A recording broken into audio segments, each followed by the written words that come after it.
Hello friends and student graduate रूप sir channel अपन मन को स्वागत। तो बहुत दिन पर आम आ गोटे वीडियो नहीं आसचु। यहाँ हूँ आपनकर +3 5th semester history honours paper 11 तार 3 मार्क प्रश्न उत्तर पार्ट आपनकर 2 पर्यंत होता। आज हे पार्ट 3 रे जितेटा आपनकर प्रश्न अच्छी आम आलोचना करवा। पार्ट 4 भी अच्छी तार लास्ट।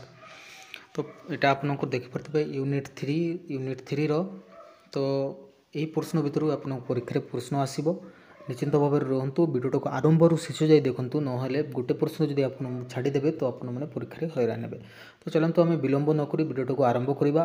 तो आरंभ करने आगे जब आपने आम चैनल को सब्सक्राइब करना तो आम चैनल को सब्सक्राइब कर रखुँ। आउ वीडियोटा जब भल लगुच तो लाइक करके सांग पाखे सेयार करदे। तो चलते आम विलंब नक आलोचना करवा।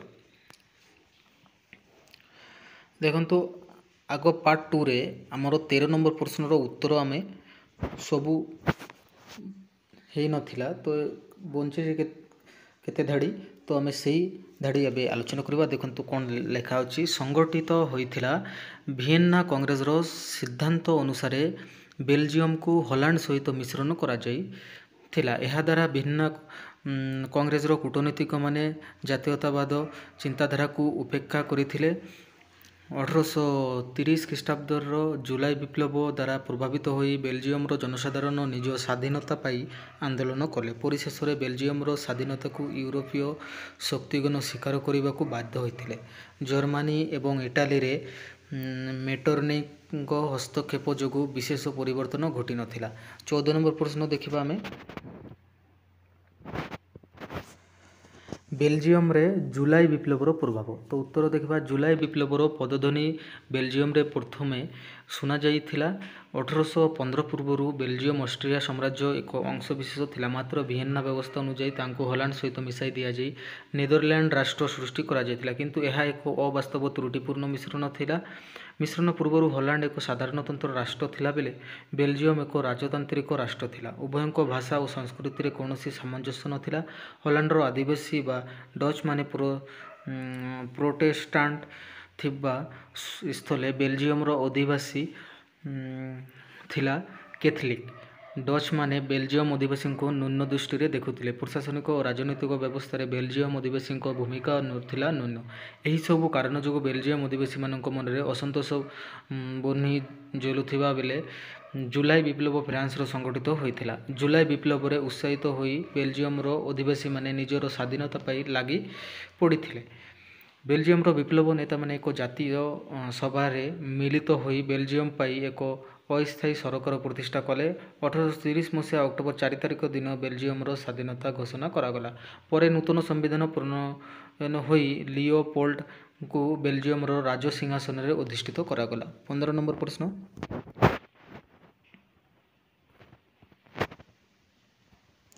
जर्मनी रे जुलाई विप्लवर प्रभाव। उत्तर जुलाई विप्लवर प्रभाव जो जर्मनी राज मानकर उदारपंथी और छत्र मानक द्वारा जातीयवादी आंदोलन आरंभ होता। ब्रुन्सविक हेस केसल साक्सनी हानोभर बाभारिया और बाडेन आदि जर्मन राज्यर शासक माने यही आंदोलन फल उदारपंथी संविधान निज निज राज्य में प्रचलन करने को बाध्य होते। निर्वाचन आईन गुड़िक अधिक गणतांत्रिक करने सह संवादपत्र गुड़ी को स्वाधीनता दि जाइथिला। किंतु ऑस्ट्रिया और प्रुसिया यार घोर विरोध करथिले। उदारवादी संविधान गुड़ी को बातिल करा जिबा संगे संगे संवादपत्र और विश्वविद्यालय गुड़िक विरुद्ध में दृढ़ कार्यानुष्ठान ग्रहण करागला। यह द्वारा 1835 मसीहा बेलू जर्मन राज्य गुड़िक उदारपंथी आंदोलन गुड़ी को संपूर्ण भाव दमन करा जाई पारिथिला। 16 नंबर प्रश्न फेब्रुआरी विप्लव। उत्तर 1830 जुलाई विप्लव पर आशा करा जाउथिला जे फ्रांस विप्लवर अग्नि परीक्षार शेष में मुक्त है। किंतु 18टी वर्ष पूरी कि नहीं देशर परिस्थिति एपरी विपर्यस्त हो पड़ी थिला जे अन्य एक विप्लवर सूत्रपात बिना फ्रांस रे स्थिरता आनिबा असंभव हो पड़ी थिला। 1830 पर लुई फिलिप ଫିଲିପଙ୍କ ନେତୃତ୍ୱରେ ଜୁଲାଇ ରାଜତନ୍ତ୍ରର ଦୁର୍ବଳ ମୂଲଭିତ୍ତି ଓ ଅପରିମାଣଦର୍ଶୀ ନୀତି ଯୋଗୁଁ ଅନ୍ୟ ଏକ ବିପ୍ଳବ ସଂଗଠିତ ହୋଇ ରାଜତନ୍ତ୍ରର ପରିସମାପ୍ତି ଘଟାଇବା ସଙ୍ଗେ ସଙ୍ଗେ ଫ୍ରାନ୍ସରେ ସାଧାରଣତନ୍ତ୍ର ପୁନଃ ପ୍ରତିଷ୍ଠିତ ହେଲା। 1848 ମସିହାରେ ଫ୍ରାନ୍ସର ଏକ ବିପ୍ଳବ ଫେବୃଆରୀ ମାସରେ ସଂଗଠିତ ହୋଇଥିବାରୁ ଏହା ଇତିହାସରେ ଫେବୃଆରୀ ବିପ୍ଳବ ନାମରେ ଖ୍ୟାତ। 17 নম্বର ପ୍ରଶ୍ନ,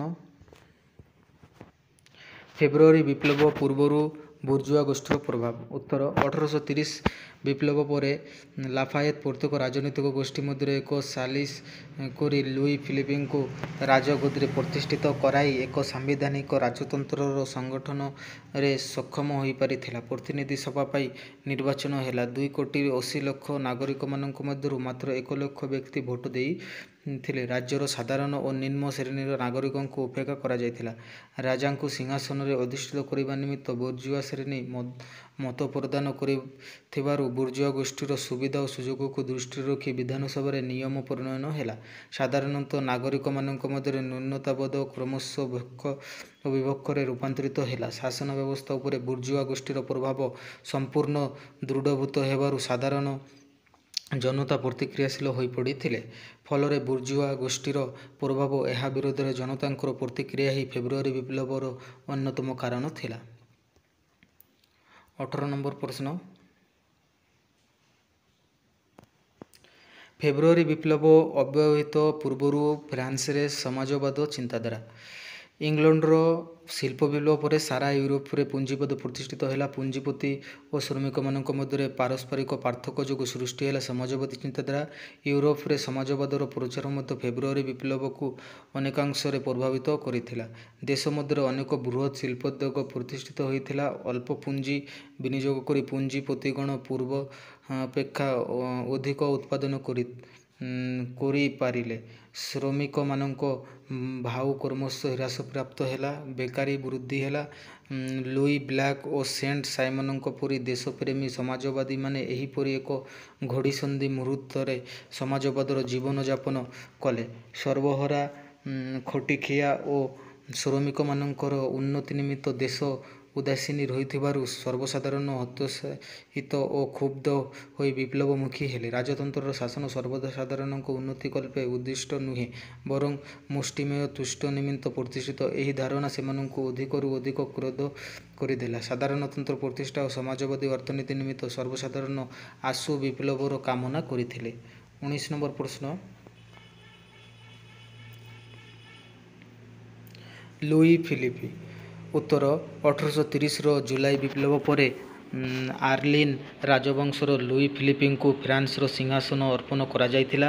ମାତ୍ର ଲୁଇ ଫିଲିପଙ୍କ ନେତୃତ୍ୱରେ ଜୁଲାଇ ରାଜତନ୍ତ୍ରର ଦୁର୍ବଳ ମୂଲଭିତ୍ତି ଓ ଅପରିମାଣଦର୍ଶୀ ନୀତି ଯୋଗୁଁ 1848ରେ ଫ୍ରାନ୍ସରେ ଫେବୃଆରୀ ବିପ୍ଳବ ସଂଗଠିତ ହୋଇ ରାଜତନ୍ତ୍ରର ପରିସମାପ୍ତି ଘଟାଇବା ସଙ୍ଗେ ସଙ୍ଗେ ଫ୍ରାନ୍ସରେ ସାଧାରଣତନ୍ତ୍ର ପୁନଃ ପ୍ରତିଷ୍ଠିତ ହେଲା।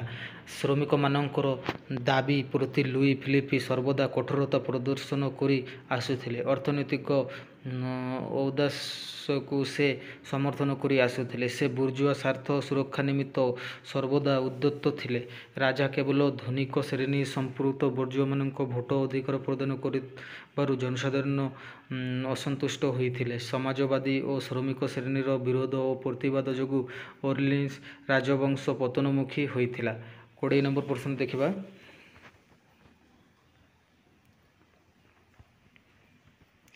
ଅର୍ଲିନ୍ସବାଦ। ଉତ୍ତର ଲୁଇ ଫିଲିପଙ୍କର ସାମ୍ବିଧାନିକ ରାଜତନ୍ତ୍ରର ମୁକାବିତରେ ଏକ ବ୍ୟକ୍ତିଗତ ସ୍ୱୈରତନ୍ତ୍ର ବିକଶିତ ହୋଇଥିଲା। ରାଜାଙ୍କର ରାଜତ୍ୱ ଅଛି, ମାତ୍ର ପରିଚାଳନା କ୍ଷମତା ନାହିଁ, ଏହି ମତବାଦରେ ସେ ବିଶ୍ୱାସ କରୁନଥିଲେ। କ୍ୟାବିନେଟ୍ ଆଲୋଚନାରେ ସେ ଅଂଶଗ୍ରହଣ ନ କଲେ ନିଜକୁ ଅପମାନିତ ବୋଧ କରୁଥିଲେ ଓ ଏଥିପାଇଁ ଦାୟୀ ମନ୍ତ୍ରୀମାନେ ତାଙ୍କର ଶୁଭ ଦୃଷ୍ଟିରେ ନଥିଲେ। ସମ୍ବିଧାନକୁ ଅର୍ଲିନ୍ସ ପରମ୍ପରା ସହ ପ୍ରତିଯୋଗିତା କରି ଏକ ସ୍ୱେଚ୍ଛାକୃତ ସମ୍ବିଧାନ ପ୍ରତିଷ୍ଠାର ସ୍ୱପ୍ନ ଦେଖୁଥିଲେ ଲୁଇ।